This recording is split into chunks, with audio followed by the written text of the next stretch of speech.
My name is Arian Foster, and I am openly secular. My beliefs in regards to the existence of God is I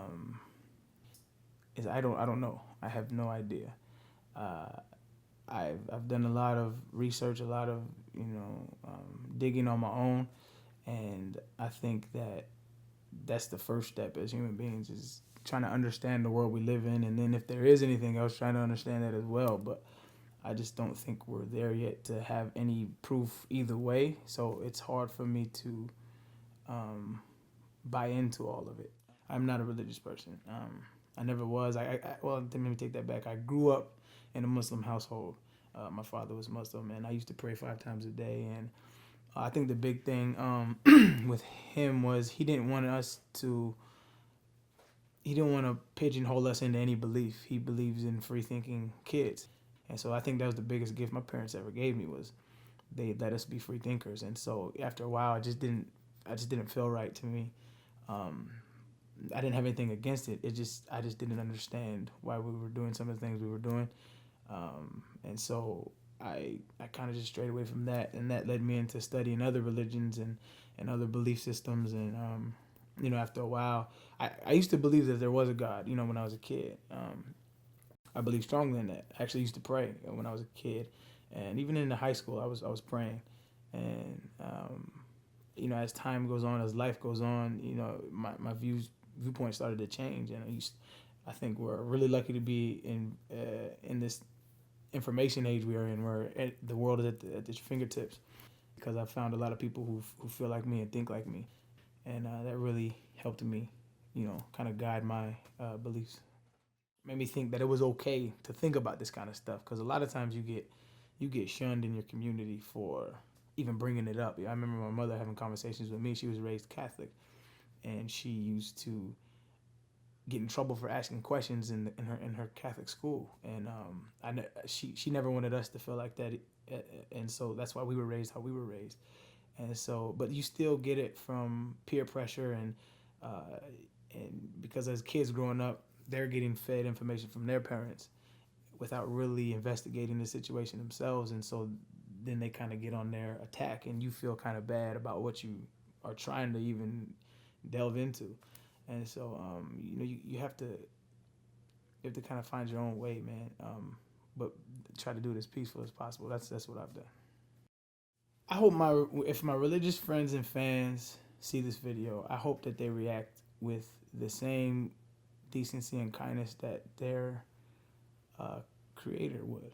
I've studied religion like no other. Like I've been in churches. I've been in mosques. I've prayed with people.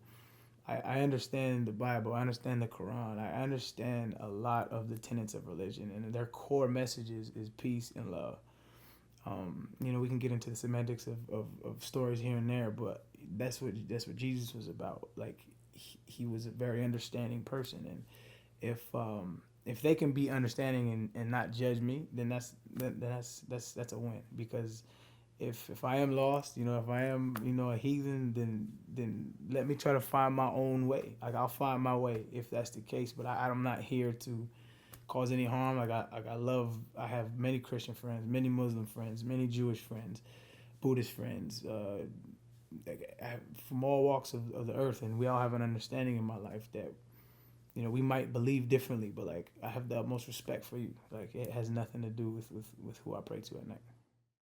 I have faced some, discrimination, alienization, for what I believe in. When I first um, went to the University of Tennessee, which is in Tennessee, it's the South, it's the Bible Belt, and I came from, I went to high school in San Diego, and it's a little more open over there. So you get to talking with your friends and stuff, and it's more known that people are free thinkers out there. But when I went to Tennessee, I was like the first person that didn't believe in Jesus Christ that a lot of these kids have ever seen. And so they looked at me like, I remember them asking me, like, do you worship the devil and things like that? And I'm like, I don't know, I don't worship the devil. And like, so we got into a lot of debates. A lot of them got very angry with me. A lot of them wouldn't talk to me. And so you kind of feel that. But I think, we were stuck there together for 4 or 5 years. So as time went on, they understood like I'm a pretty good human being. I just don't believe like you believe. And then after a while, that went away, and like some of my best friends are some of the ones that I got into it with when I first stepped on campus. But there's a lot of that goes on, and I think it's because of the ignorance about what atheism or agnosticism is. And I don't mean ignorance with a negative connotation. It just means lack of knowledge. Like there's people who have never even looked into it because it's such a taboo thing to say or do or feel or think. And so I think the more and more people start just even having a discussion, the more and more accepting people will be. I do think there are athletes, professional and collegiate, that um, are non-believers that are probably afraid to talk about it, and rightfully so. Um, we live our culture, our football culture is for some reason very rooted in really it's religion, it's Christianity. Before every game, I remember as a kid, like we used to say Our Father prayer, and at the time I didn't even know what it was. I was just kind of saying what everybody else said, and even to this day, before the game, people are gathered up for prayer, and now it's a little more open. As men, they understand not everybody believes the same. But in college, I remember I kind of got into it with some of my coaches because they took the team on a trip to church on a Sunday, and I didn't want to go. And I was like, I'm not trying to buck the system. I don't believe in that. And they're like, well, it's more about team camaraderie. I'm like, well, I don't want to even go. Like, I don't understand why I have to. Like, why can't we go on a swimming trip? I'll go swim with them. And so you get a lot of that if you do express your beliefs, which is like I said earlier, like it's just about having a conversation and doing it in a peaceful manner.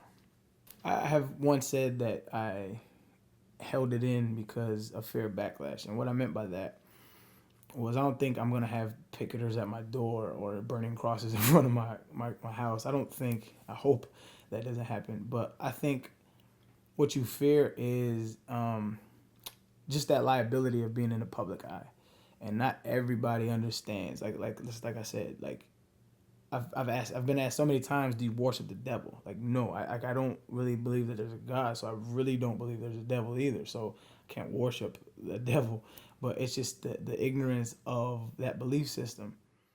If you're in the public eye, it's affecting sales, affecting business. People want to support their religion.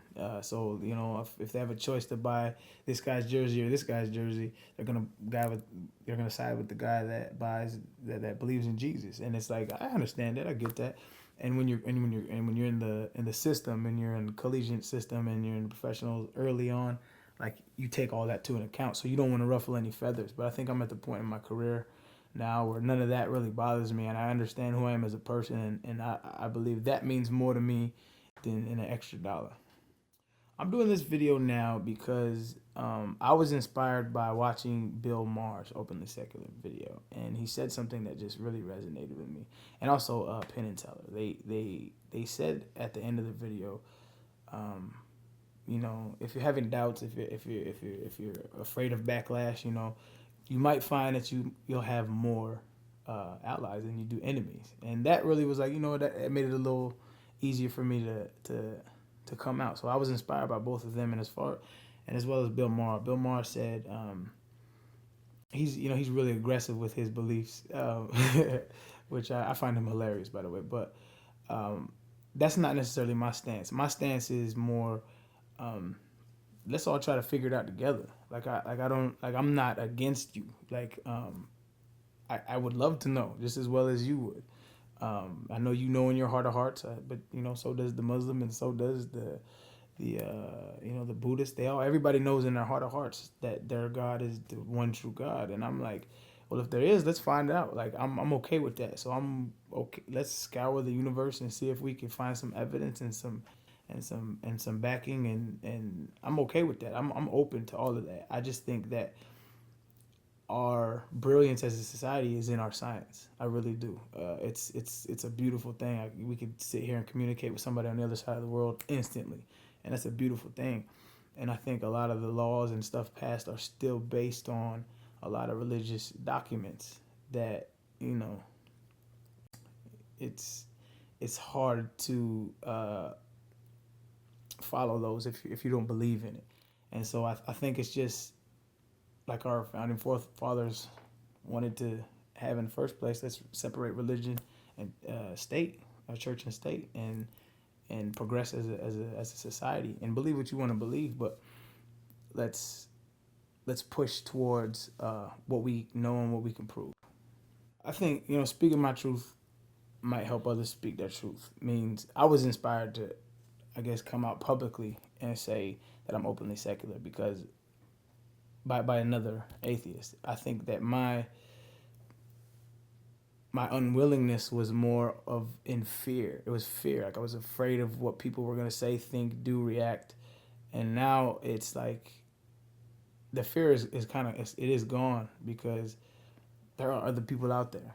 A lot of people want to say what they feel, but are afraid of the backlash. So if me saying this helps somebody say, you know what, man, I'm gonna tell my mom I don't believe anymore, or like I'm gonna tell my dad I just can't do this anymore. I'm not. This is not who I am. It's a freedom. It's a freedom, and I think that's what we're put on this earth to be free and to explore and to understand as much as we can. So go be free. Like it's freeing walking around knowing you are who you say you are. And I think that's what it did for me. It's just like I'm free. Like I don't have anything to hide anymore. Like it's a beautiful thing being free. I think the positive impact if more people come out as open and secular is it'll close the gap of that group being a minority, and it'll give them a bigger voice because I really believe that the more voice you have, the more impact you can have on a community or a state or a country. There's always going to be militant atheists, just like there's militant Christians or militant Muslims. But like the core of the people that I've come across and I've researched, they're really peaceful people. They just want equality and um, they want to push education. I'm a huge believer in education, um, and so I think the positive impact of that is getting some of those kind of those kind of like education and getting some of those things out there. If I could say some words to somebody who is on the brink of telling people around them or coming out publicly and saying that they're openly secular, all I would say is that there is no price on freedom. And when I say freedom, I mean complete freedom. I've went through a lot in my life. I've done a lot of things I regret. I've seen a lot of things, but at this point right now in my life, like I'm extremely happy. And I think a lot of that happiness has to do with gratitude. I'm grateful for the people around me. I'm grateful for the things that and the opportunities that I have. I'm grateful for all of those things. Um, I don't have to pretend.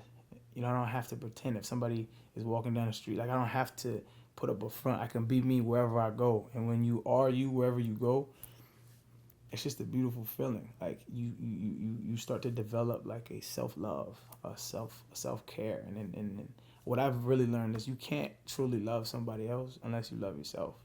I'm 28 years old, and it took me 28 years to understand that, and so I'm excited about the next 28 years. Lord willing. My values stem from trying to treat people how I would want to be treated. It's a very simple concept, and just like every other human being on this earth, I fall short of that sometimes, and I think me understanding that helps me have empathy towards other people that will also fall short of that. So I think I just try to have as much empathy as possible, and I try to treat people as well as I can. Whether or not you believe I'm going to hell for what I believe, like I'm still here, and you still have to share this space and time with me. So, and if Jesus was here, or Muhammad was here, or whoever was here, like I'm pretty sure he would want you to treat me kind. And so, and if he doesn't, then like, that says a lot right there. Like I just want to treat people kind, like the best of my ability.